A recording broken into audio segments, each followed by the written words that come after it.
Hello, everybody, and thank you for tuning in to Nizzy's Sports Chat. I am your host, Nizzy, and in this video, you guys, we're going to be breaking down the Packers draft picks from the 2021 NFL Draft that just ended this past weekend here. Pretty exciting weekend overall for us Packers fans. Definitely got some picks to address areas of need, which was important for us. Obviously had that breaking news about Aaron Rodgers on day one of the draft there. That was just heartbreaking news for all us Packers fans.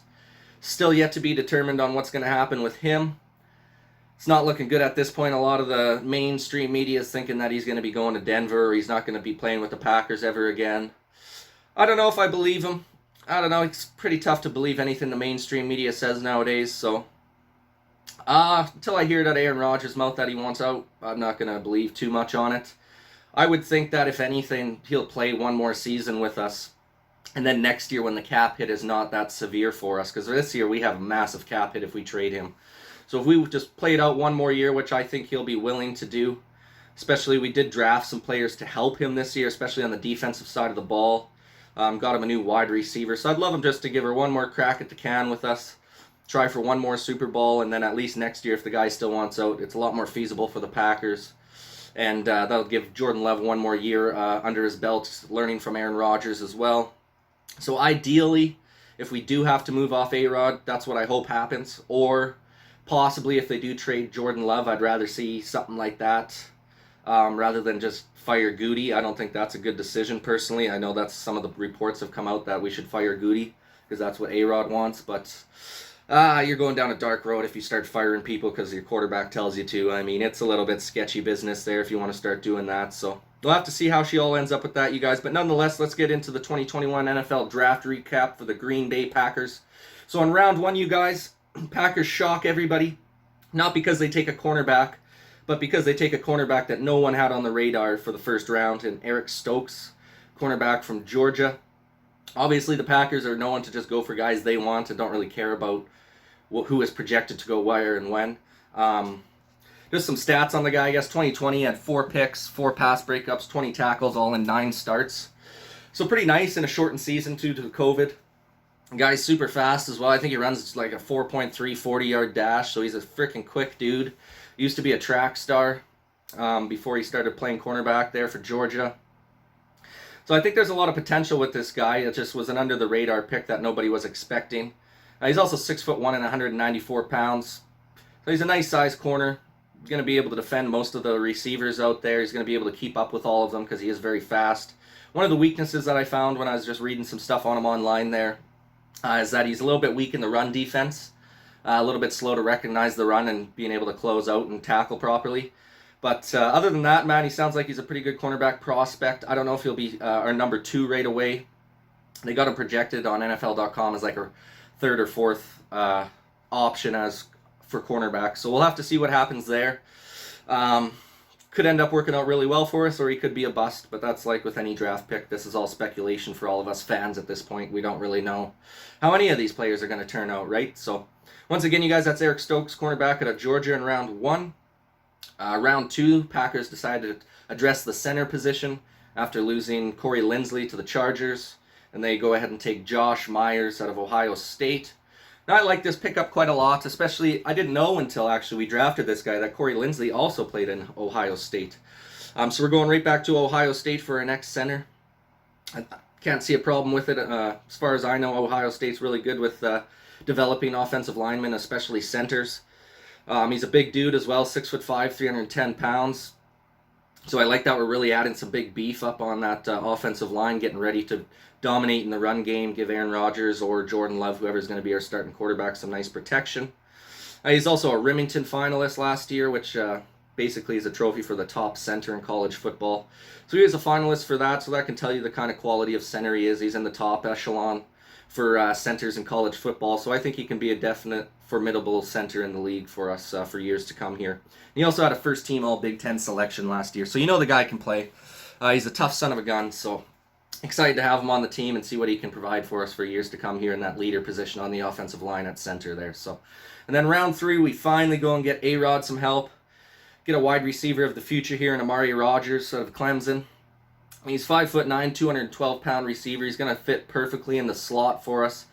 I think that's why the Packers went and got him. I think that's why we were picky on who we were taking for wide receiver, and we only went with one of them in this draft. Because if you look at our wide receiver room, even though we don't have anyone signed after this year, other than now Amari Rogers will be because he's a rookie, we have a lot of wide receiver depth, man. Even though it doesn't seem like it, everyone keeps saying we need that next guy, we need that next guy. But if you really go down the list here, we got already Devontae. He's most likely going to get an extension. MVS is going to have probably a great year because it's his contract season. Lazard is formidable. We'll have to see how Devin Funchess is going to wind up with us after coming back after opting out last year. Malik Taylor's still going to be on the team. Now we're adding in Amari Rogers. Robert Tunyon's still going to be there. Josiah DeGuara should be coming back from his ACL injury to be filling that H-back spot. Still got Big Dog Mercedes Lewis there. Jay Sternberger. I mean, there's so many freaking weapons. Obviously, Aaron Jones, A.J. Dillon can catch out of the backfield. So there's so many weapons for whoever's going to be throwing the ball for Green Bay. So I'm not really concerned about that. Plus, we had the top offense in the league last year. So I'm not really surprised that we waited till round 3 to get a wide receiver. I think it's a great pickup in Amari Rogers. Just some stats from 2020 on the guy. He had 77 catches for 1,020 yards last year. Averaged out to 13.3 yards per catch. 7 touchdowns on top of that. First team All-ACC. His dad also played in the NFL and coached as well in the minor ranks. So you know he's going to have good quality mechanics, high IQ guy. Obviously his dad would have been teaching him well from when he was a child onwards. So I think we got a really nice pickup in Amari here. I think he's going to be a great slot receiver. He's going to take over that role that we've really needed since Randall Cobb left, basically. We haven't had a true number 1 slot guy since Randall left. And I think this guy is going to be able to fill those shoes quite nicely. So I'm happy with that pick on Amari Rogers in round 3. And then over to round 4, you guys. Just, I guess I'll touch real quick, too, with that Amari Rogers pick. We did trade up. So our first pick in round 4, we ended up trading to Tennessee to move up into their spot in round 3. So only one pick in round 4. It was the compensatory pick at the back end of the round. We ended up going with Royce Newman, the offensive lineman out of Ole Miss. I think this is a good pick. I actually had them taking Royce Newman as well in my mock draft in round 5 instead of round 4. Close enough anyways. He would be the next pick in my mock draft anyways in the first pick in round 5.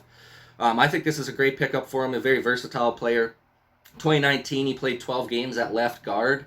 And then in 2020, he played 10 games at right tackle. So he's got good experience at both guard and tackle, which is definitely a valued asset to be on the Packers offensive line, being a versatile offensive lineman. Because we could use him at both. We're not sure where he'll be or if he'll even be playing. But if he is formidable, I could see him starting at right tackle possibly, or definitely one of the guard slots, depending on how he does in training camp. So nonetheless, though, I think it's a nice pickup in Royce Newman out of Ole Miss there. It's also 6'5", 310 pounds, same size as Josh Myers. So we're getting a lot bigger on that O-line, man. Drafting a lot of big dudes on the O-line, which I love to see, especially because a lot of other teams are beefing up their defensive linemen in our division. So we're really going to need to have some good offensive line talent to keep our quarterback standing upright. So I got no problem with that pick of Royce Newman in round 4. And then we go to round 5 and finally get a defensive tackle, you guys, and TJ Slaton out of Florida.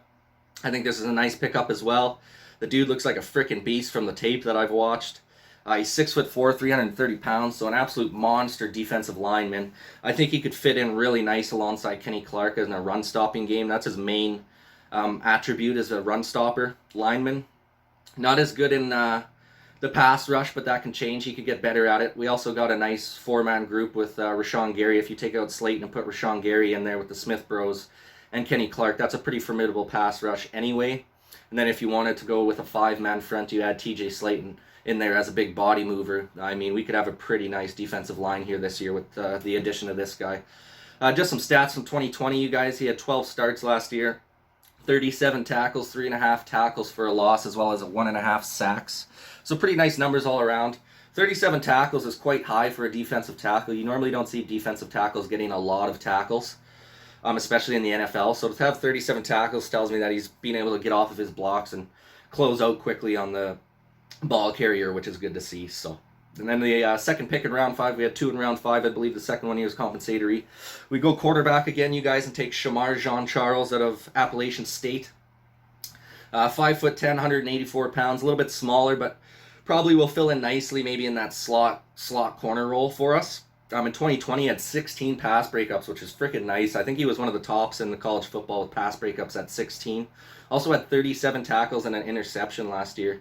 I think this guy could end up working out really nicely for us as like our number 3, number 4 corner, coming in and playing limited amount of snaps, but doing a nice formidable job right alongside Shannon Sullivan there for us with some nice depth in that cornerback room.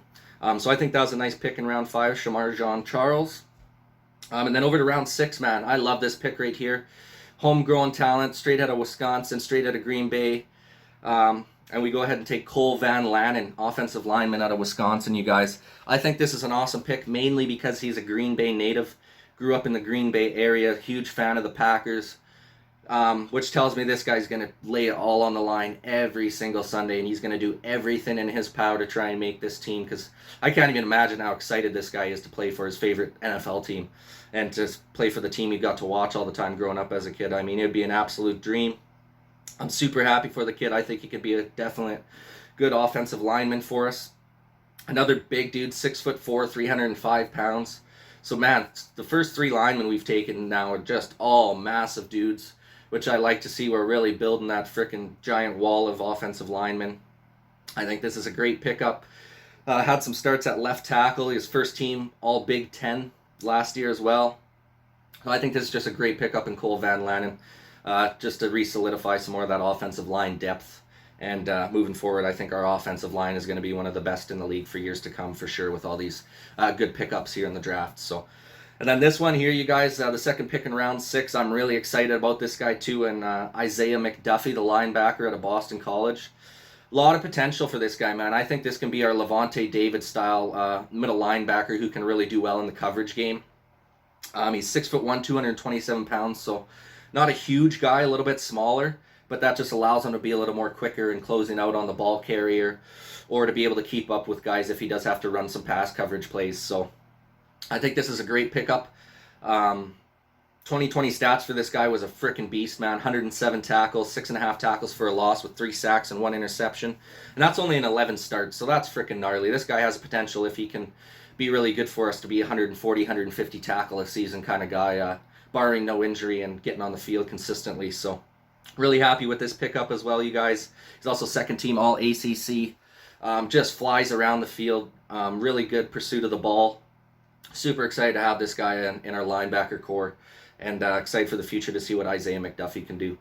And then in round 7, you guys, the last pick, I wasn't surprised we went running back at all, to be honest with you, especially because Jamal Williams is gone.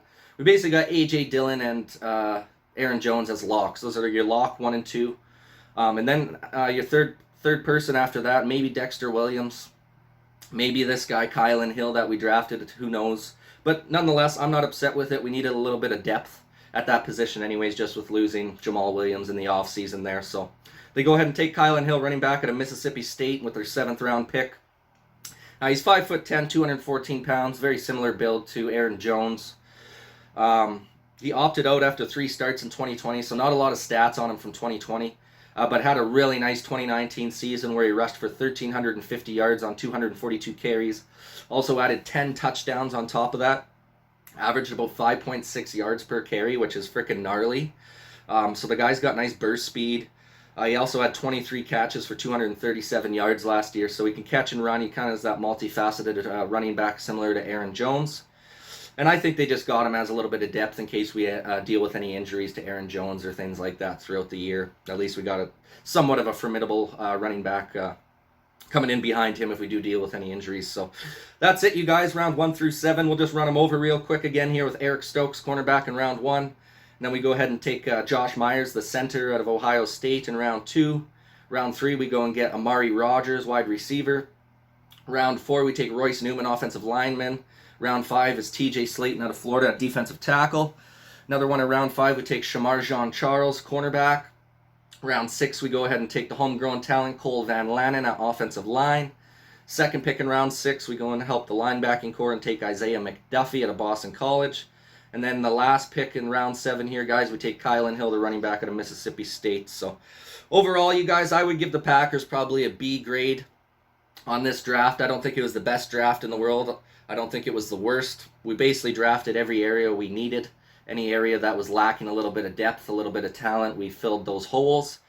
And it'll be yet to be determined on how these guys perform and how their careers go in the NFL. So anyways, you guys, let me know what you guys think in the comments section down below. You think the Packers nailed this draft? You think they fucked it up? Which players do you think are going to be maybe like day one starters for us, or which ones do you think are possible to be busts? Anyways, let me know in the comments section down below, you guys. And once again, this is Nizzy with Nizzy Sports Chat signing off, and thank you guys for watching. Peace.